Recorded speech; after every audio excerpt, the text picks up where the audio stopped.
السلام عليكم ورحمة الله وبركاته أصحاب تمير كستو أتشوكتان وحيدكم السلام يا سلامة السلام السلام عليكم ورحمة الله وبركاته وشانكي آسيا بيح أوفيشيال كسو لوادا مركو الرئيسة يدد شانك كل عسوبتين سبسكرايب اللي كمبلاي كفرو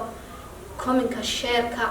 انتبه كي لاوينه عاو برنامجك وحا مرتيو أهولا لذا قالك أهولا كي أولا دادينا برنامجك عمر شرف الله يعيسك مدحا يسارة عمر سودو waxaa kaloo igula martay walaashayda qaalib muna manish soo dhawo muna waan dhawahay maastiin ku dhawahay haye barnaamijka caawa waa taxane uu inoo sii socdaa wakiil habeenka dhaweyd oo halkii laga sii anfa qaadayo kulli anigu waxaan ahaa dumarkaan watay dawayda kaa dumaro haye waa aad baad u mahadsan tahay runtii saad sheegto barnaamijka waatii aan hore u daadihiinayna aan wadwadnay sax runtii waxaana ku saabsanaa maxaa keenay furiinka furniinka badan ee hadda inta sanadada dambe inagu badan sax marka walaashay muna caawana waa sugtaa waa soo dhaweynaynaa aad iyo aad kolley inay hore usii gasho oo iyadana fikirkeeda la siiso waan rajaynaynaa insha allah marka muna annaga hore usii korfeenay qaybtaada taaganta cawda adaa kusoo dhaweynaynaa muna sanadada la furo iyo maalmo la furo sanadadana waxay nagu soo batay furniinka furniinka maxaa sababi kara ma xagga gabadhay ka iman kartaa xagga wiilkay ka iman kartaa labada fikir yaro kooban insha allah nala wadaag labadooda ka jirtay labada qof ku kala tagi karaan laga yaabaa badanaa dumarka iyo ragga waxay ku kala tagaan hinaase dhexdooda yaallo xusaanaan qabo oo badanaa dumarkuna aad bay hinaasay siday sheegto walaashay mano badanaa dadka waxaa furiinka keenaa isfaham waaga soo kala dhex jira hinaasaana uu kamid yahay in la kala masiiro waxyaabaha meesha uu dhan lagu kala masiiro shaydaankina uu iska bulaalay fahamtay runtii waxyaabaha ugu badanno hinaaska way ka mid tahay yaa hinaasa ma ragga mise dumarka ma gabadhu ka yimaadaa hinaasuhu mise wiilka wallaahi anuu ma kala saaraya labaduba uu ka yimaadaa laakiin dumarku ku badan yahay dumarku ku badan yahay no dumarka ku badan hinaasaha inta badan dumarkana waa hinaasaha runtii hinaasuhuna waa wax jira oo bini'aadamku dhan beeraan runtii lama yaabino laakiin waxaan barnaamijkan ugu hadleen waxay tahay wacyigelin furiinku uu kusoo batay dalka Soomaaliya gaar ahaan dhalinyarta Soomaaliyeed aad iyo aad kulle waxaa wanaagsan haddaad mar nolol dhisato nolosha inay ahaato mid mar walba jirta ku dadaashid inuu oo yaraado qiimo ku lahaado mar walba waxaa muhiimadeenu tahay inuu yaraado furiinka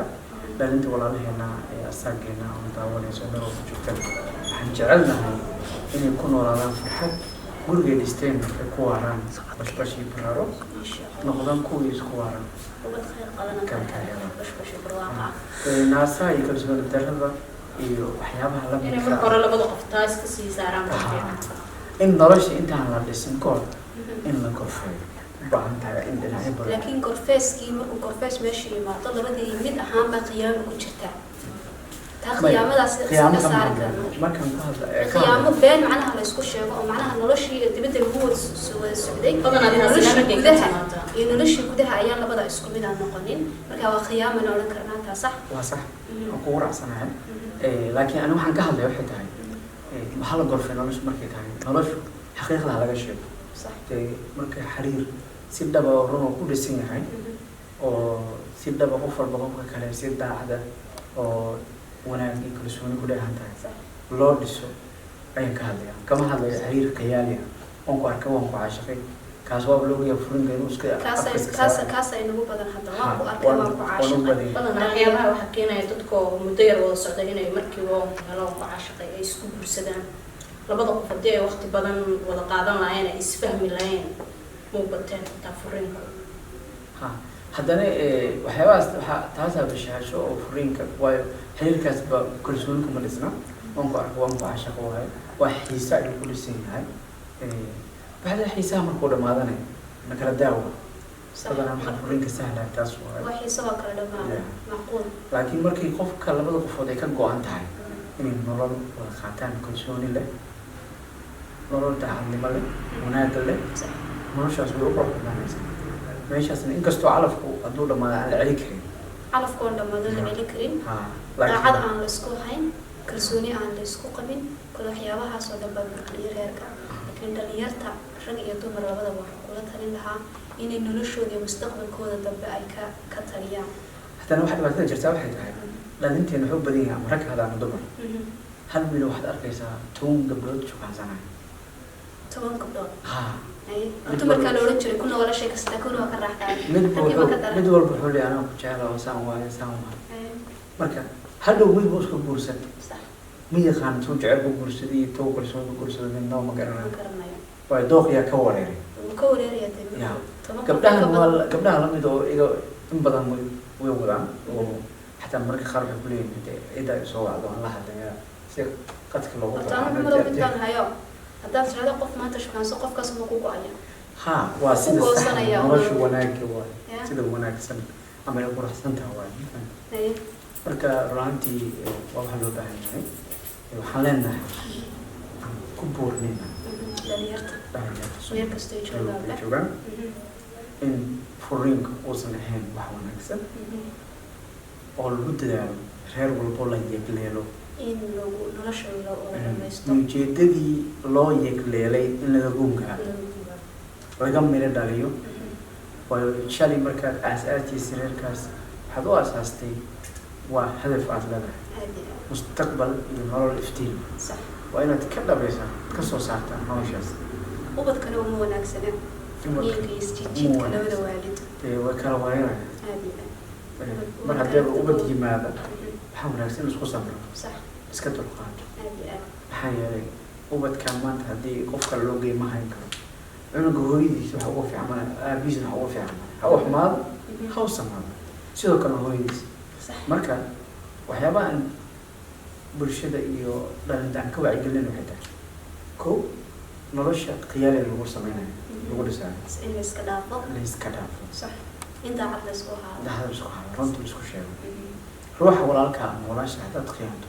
wax faa'iido aad ka gaarayso haba yaraata adigana ku kordhaya ma jirto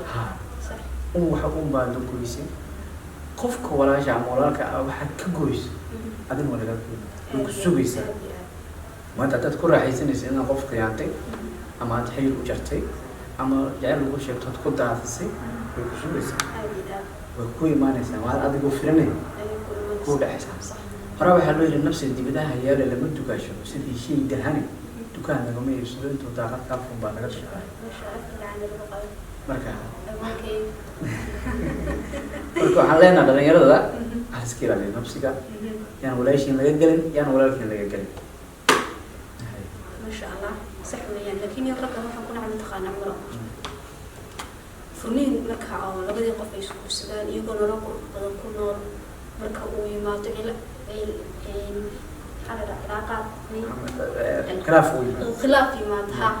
khilaaf yimaado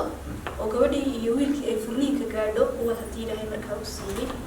uu ninka ku odhanayo gabadhii carruurtaanaa dhalay ee dhig walaaba caqabad jirto waa tanbeen maaha hooyadu xaq iyadaa ula ilmaheeda iyadaa lasoo dhibaatootay iyada xanuuna lasoo martay aabihiin wuu dhalay lagama dhalin laakiin waxaaba wanaagsanba aabuhu dhaloo keliya meesha haddiiba ilmo ay yimaadaan in furiinku 100% laga fikir markii awlaadaa joogto meesha awlaaddu maanta haddii waalidkii hasku fiicnaadaan ha xumaadaan haddii kale sidii rabeen shalay u noolaanayeen uma noolaanayeen laakiin soo kama qurux badna ilmaha in hooyadii loo daayo والله وين في عندها لكن كوس نيك مسؤولو هاي سبب قاري هذا دمر كخاركود سيدا دمر كخاركود مسؤولي وإذا ما قاري كلام سبب تو واحد أركيسا قار لو كلنا عرفت هذا والله الشيء جاي واحد وقبلها هاي نسيدي وهاجي لها أبى كنت حدي كل فرحة على أصلا سدد كلام يعني بس إن أنا ما هو يرزق ولا هم منهم بقى قف كم إذا حياة ظروفها كذا كلفيش لكن ما جعل قف إن يميز الغريب قوي قف يعني أنا هو ما جعل استني مركول هذا ما طلعت وصل ما حال كيس هو جي أنا حنون لا صامر أنا ببعث لا صامر كورس كسمير ويلا نقول أنا على لا يدك صح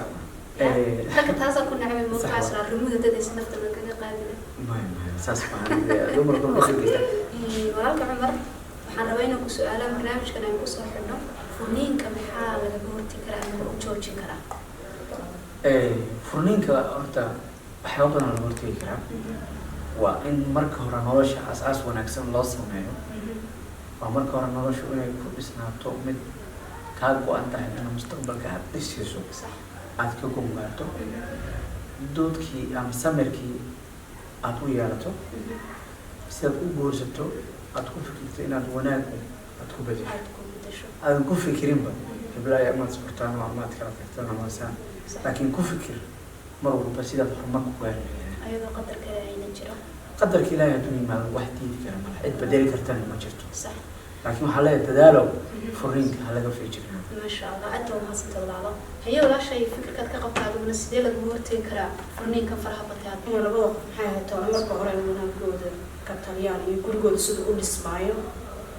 ay ka fikiraan ubadkooda iyo gurigooda iyo noloshooda samaysteen gunti iyo gabagabadii asxaabtayda qaaliga waxaan leeyahay barnaamijka caawa halkaas inoogu eegyahay isku soo noqo dambe oo wanaagsan insha allah baan idin rajaynayaa aad baana idin salaamaya dhammaantiin waa mahadsantiin